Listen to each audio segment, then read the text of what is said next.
ఆనాటి ముఖ్యమంత్రి వైఎస్ జగన్మోహన్ రెడ్డి గారు, ఆయన సతీమణి వైఎస్ భారతిరెడ్డి గారు పెట్టుబడి ఉంది. అదే సందర్భంలో ఢిల్లీలో ఉన్న ద వీక్ అనేది వీక్లీ మ్యాగజైన్ కూడా ఆ కథనాన్ని వేస్తాం జరిగింది. ఇమ్మీడియట్ గా నేను సాక్షికి అటు వీక్ కూడా లీగల్ నోటీస్ పంపిస్తాం జరిగింది. ఆధారాలతో సహా వాళ్ళ ముందలు పెట్టాను. ఏ రోజైతే బిల్స్ జనరేట్ అయినాయో ఆ 26 రోజుల్లో కేవలం ఒకే ఒక రోజు నేను విశాఖపట్నంలో ఉన్నాను అని స్పష్టంగా చెప్తాం జరిగింది. అది తెలుసుకున్న తర్వాత వీక్ మ్యాగజైన్ రిజైండర్ పబ్లిష్ చేసి తప్పుడు రిపోర్టింగ్ చేశాము, ఆధారాలు మాకు ఇచ్చారు, తప్పు జరిగింది అని వాళ్ళు ఒప్పుకున్నారు. కానీ సాక్షి ఒప్పుకోలేదు.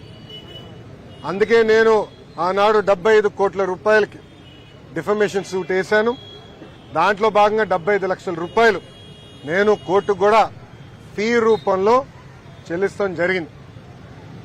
ప్రజలందరూ తెలుసు, తెలుగుదేశం పార్టీకి అధికారం కొత్త కాదు.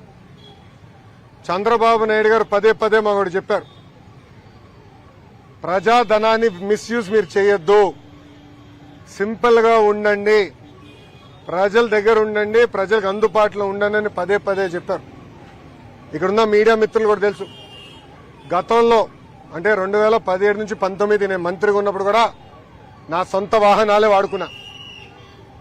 వాటర్ ఖర్చు, టీ ఖర్చు నేనే డబ్బులు చెల్లించా. ఇప్పుడు మంత్రి అయిన తర్వాత కూడా ఈ రోజు కూడా నా సొంత వాహనంలోనే నేను వచ్చాను. దానికి అయ్యే డీజిల్ కూడా నేను నా జోబు నుంచే చెల్లిస్తున్నా.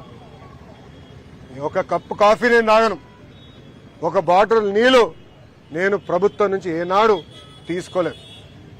అది ఒక పక్కన చంద్రబాబు నాయుడు గారు, ఇంకో పక్కన నా తల్లి భువనేశ్వరి అమ్మ నాకు పదే పదే చెప్పి ఇప్పుడు కూడా నేను కట్టుబడున్నా. 5 సంవత్సరాలైనా సిగ్గు లేకుండా ఇప్పుడు కూడా సాక్షి పత్రిక యజమాని తరపున వచ్చిన లాయర్లు వాదిస్తాం. చాలా చాలా బాధాకరం. ఆర్టికల్లో చాలా క్లియర్ గా చిన్నబాబు చిరుతిండి 25 లక్షలండి అని రాశారు. లోపల ఆర్టికల్లో చాలా స్పష్టంగా నా పేరు 6-7 సార్లు ప్రస్తావించారు. దాంట్లో చాలా క్లియర్ గా నేను అక్కడ తిన్నానని